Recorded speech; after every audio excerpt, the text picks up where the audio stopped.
Sabahınız xeyir olsun. Hər biriniz xoş gəlmişsiniz, səfər gətirsiniz. Biz də öz adımızdan təbrik edirik. Günlər o günlər olsun ki, o balasının toyunu görsün. Həqiqətən də dəyərli qardaşdır, hörmətli qardaşdır.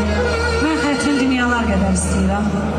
Onun ürəyi böyükdür. Allah o ürəyinə görə hər zaman balasının qarşısına gözəl insanları nəsib eləsin, xeyir işlər nəsib eləsin. Değerli sənətkarlar əyləşib buradan, Zabit müəllim başda olmaqla hər birini salamlayıram. Qonaqlarımız söz demək istəyən var, iş yoldaşlardır. Çünki birinci oynamaqlarla başlayıb sonra onsa uzun olacaq. Buyurun.